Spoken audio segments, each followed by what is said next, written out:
스피릿에 대해서 다뤄달라는 요청이 굉장히 많았어요. 예. 스피릿을 디테일하게 소개해 주실 수 있으실까요? 네, 알겠습니다. 일단은 지금 보시는 것처럼 이 에스프레소 머신도 노출되어 있는 포화그룹 패드를 가지고 있습니다. 스피릿 2그룹 모델이고요. 2그룹이기 때문에 각각 2개의 게이지가 달려 있고요. 그리고 이쪽에 있는 이 레버 방식이 바로 추출 버튼이라고 생각을 하면 됩니다. 통상적으로 키스반더 웨스턴을 그냥 말 그대로 세팅이 안 되는 머신이라고 생각할 수도 있는데 그것이 아니고 여기 있는 똑딱이 버튼을 이용해서 1번, 2번 두 가지의 물량을 세팅할 수 있습니다. 그리고 이쪽에 있는 버튼을 통해서 프리 버튼으로 쓸 수 있고요. 그래서 이 레버는 내가 세팅해 놓은 1번 값과 2번 값 이렇게 해서 추출을 하게 되었을 경우에 정해진 물량이 딱딱딱 유량에 맞춰서 떨어지게 되는 것이죠. 그리고 지금 보시면 이쪽에 있는 스팀 한드는 스팀을 작동을 하게 되면 이 위쪽에 있는 이 레버를 통해서 스팀 압력을 컨트롤할 수 있습니다.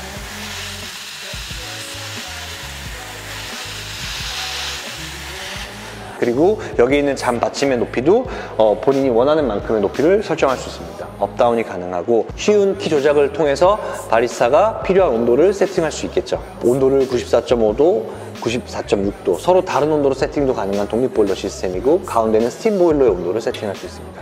그리고 만약에 사용하지 않을 경우에 보일러를 꺼놓을 수도 있겠죠. 사용하는 보일러 쪽만 유지를 시켜주고 사용하지 않는 보일러는 꺼놨다가 다시 켜는 형태로 사용을 할 수 있습니다. 이거는 온수인가요? 네, 온수 버튼입니다.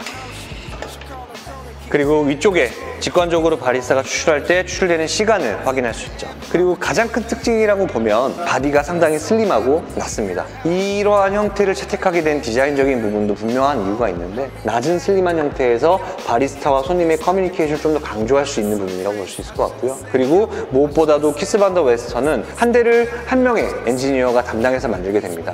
주문 제작을 하게 되는 시스템이기 때문에 보시는 것처럼 여러 가지 타입의 비주얼들로 본인이 가지고 있는 매장에 본인의 스타일대로 표현이 가능하다는 것이죠.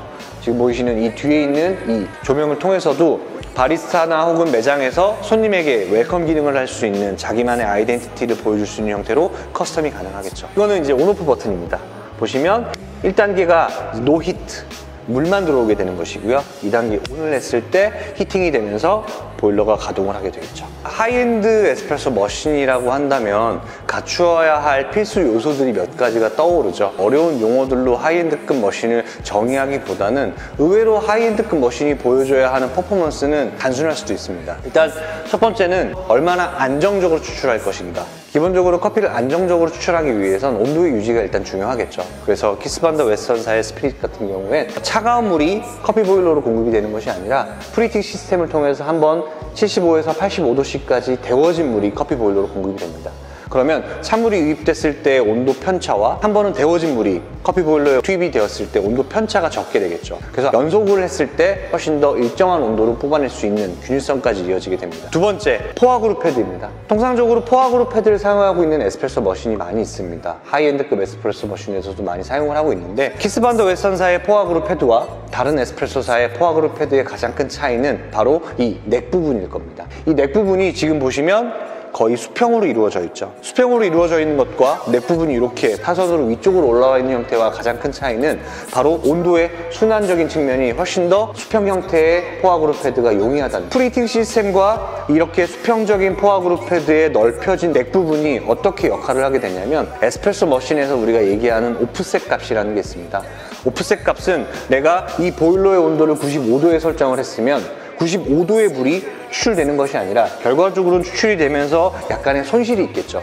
그래서 이 추출되는 물의 온도와 설정되어 있는 물의 온도가 상이한 그 차이를 오프셋 값이라고 표현을 하는데 이 오프셋 값이 얼마나 적냐가 실질적으로 바리스타가 세팅을 하는데 굳이 계산하지 않아도 될 변수들을 제거해 주겠죠. 그래서 이 키스반더 웨스턴사는 앞서 말씀드렸던 프리히팅 시스템, 그리고 두 번째 포화그룹 패드의 넥 부분이 넓은 것, 거기에 PID 시스템까지 적용을 함으로 인해서 이 오프셋 값을 극도로 줄였습니다. 만약에 오프셋 값이 크게 된다면 설정한 온도값과 실제 추출되는 온도값이 차이가 있기 때문에 그것까지 고려해서 세팅을 해야 된다는 어려움이 있겠죠. 그리고 키스반더 웨스턴 같은 경우에는 프리인퓨전 기능을 가지고 있습니다. 그래서 프리인퓨전 같은 경우에는 아까 말씀드렸던 것처럼 프리히팅이 돼서 들어오는 물이 결국에는 이 포화그룹 패드를 순환을 하면서 추출이 되지 않습니까? 이 긴 넥 부분만큼 긴 관이 들어가게 됩니다. 그래서 자연스럽게 물이 저압으로 나오면서 압력이 차고 그 압력이 찬 물이 결과적으로 추출까지 이루어지는 형태. 그래서 자연스럽게 인퓨전이 진행이 되는 형태의 에스프레소 머신이라고 보시면 됩니다. 프리인퓨전을 세팅을 할 수가 있을까요?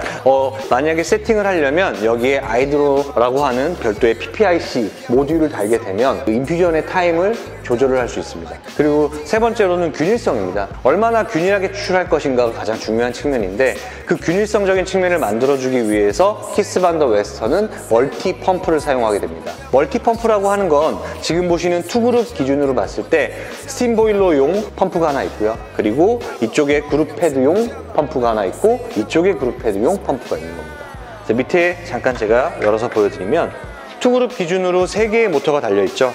그래서 각각의 개별 독립 펌프를 사용하게 됩니다. 하나의 단일 펌프를 통해서 추출을 하게 되면 2그룹, 3그룹일 경우에 한쪽에서 추출이 진행이 되었을 때 또 한쪽에서 추출을 한다면 압력이 분산되지 않습니까? 근데 멀티펌프를 이용하게 되면 각각 개별적으로 유압과 유량을 컨트롤할 수 있기 때문에 그러한 변수들을 좀 억제할 수 있다는 거죠. 또 하나, 거기에 맞춰서 별도의 개별 게이지가 달려 있습니다. 이쪽에 그룹 패드용 게이지 하나, 이쪽에도 그룹 패드용 게이지 하나. 이렇게 각각의 게이지를 통해서 우리가 시각적으로 압력을 정확하게 체크를 할 수 있고 압력의 변화하는 것들을 볼 수 있다는 거죠. 그래서 이 멀티 펌프와 독립 보일러 그리고 각각의 인터페이스들 시간을 볼 수 있는 것, 그 다음에 별도의 압력을 체크할 수 있는 게이지, 이렇게 각각 개별적으로 온도를 보정을 하거나 조절할 수 있는 인터페이스들이 다 달려있기 때문에 궁금한 게 있는데 네. 스팀 펌프가 따로 달려있을 때 좋은 점이 없어요? 일단은 스팀 펌프라고 하는 건 우리가 물을 끓여서 수증기를 보관해 놓는 곳이 스팀 보일러지 않습니까? 근데 기본적으로 물을 계속 가열하다 보면 당연히 물이 증발을 해서 물 양 자체가 적어지게 됩니다. 그랬을 때 센서가 작동하면서 물을 자연스럽게 오토 필링을 하게 되는데 이때 만약에 커피 보일러의 펌프와 연결이 되어 있다면 추출하면서 이쪽에서도 물을 땡긴다. 그럼 마찬가지로 단일 펌프일 경우에 압력이 분산이 되는 거겠죠. 그렇기 때문에 키스 반 더 웨스턴은 스팀 보일러용 펌프와 각각 개별 그룹마다의 보일러를 별도로 두게 되는 것이죠. 앞서 말씀드렸던 것처럼 얘가 가지고 있는 세 가지 안정성과 균일성 그리고 퓨린퓨전이 기능이 기본적으로 여러 가지 변수들을 계산하면서 추출하는 것이 아니라 뭐 가변한 머신이라든지 유량을 컨트롤하는 장비는 아니기 때문에 항상 일정하게 커피를 추출해내주는 장비, 그렇게 접근을 하셔서 생각을 하시는 게 좋습니다. 예를 들어서 우리가 러시타임에 정말 바쁜 오피스 매장 같은 경우에 시간 단위에 거의 뭐 100잔 이상을 뽑아내는 경우가 많이 있지 않습니까? 그러한 환경에서 이 머신은 정말 힘을 발휘할 수밖에 없겠죠. 프로 바리스타던 그렇지 않은 바리스타던 기본적으로 이 도직량이나 그라인딩에서 제대로 맞춰주고 탬핑을 해서 추출을 한다면 머신 자체의 변수를 없애주는 것이죠. 다인이 근무하는 환경에서 안정적인 추출을 해주는 가장 좋은 장비라고 저는 생각을 합니다. 그럼 일단 키스 반 더 웨스턴을 추출 한번 보여드릴까요?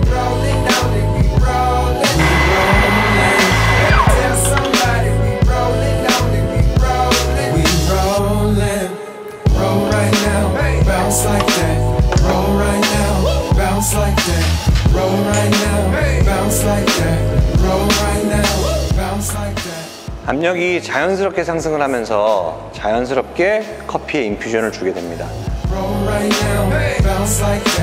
Coming out the crib in my house shoes. I don't even know why they call them house shoes. Should call them corner kicks. Cause you only kick it in them on. 그래서 저희가 직접 저희 수입하는 제품에 대해서 테스트를 전부 다 진행한다고 말씀을 드렸던 것처럼 키스 반 더 웨스턴도 자체적으로 테스트를 해봤습니다. 앞서 보여드렸던 페마이 61 레전드에 대비해서 얘는 10분이건 5분이건 1분이건 30초건 어떠한 환경에 놓인 상태라도 일정하게 추출을 해내는 그래프를 볼 수가 있을 겁니다. 지금까지 장점을 많이 말씀해 주셨는데 네. 유저들이 좀 유의해야 될 스피릿만의 단점이 있다면 뭐가 있을까요? 일단은 애초에 설치할 때 환경을 잘 맞춰놔야 합니다. 기본적으로 멀티펌프와 독립보일러 시스템들을 가지고 있기 때문에 다른 에스프레소 머신 대비 전력량이 좀 많이 필요로 합니다. 그리고 두 번째는 멀티펌프를 별도로 비치해야 할 이러한 하부 혹은 측면 혹은 어떠한 별도의 공간을 통해서 멀티펌프가 들어가야 될 공간을 만들어 주셔야 된다는 것. 그래서 에스프레소 머신 바로 밑에다 테이블 냉장고를 놓거나 했을 경우에 이 머신은 그러한 환경에서는 설치가 좀 어렵고, 그래서 이러한 사전에 설치되는 환경, 전기와 그리고 이런 공간적인 부분에 대한 인지를 어느 정도 하신 다음에 본인의 매장에 맞춰서 설치하시면 좋지 않을까 생각합니다.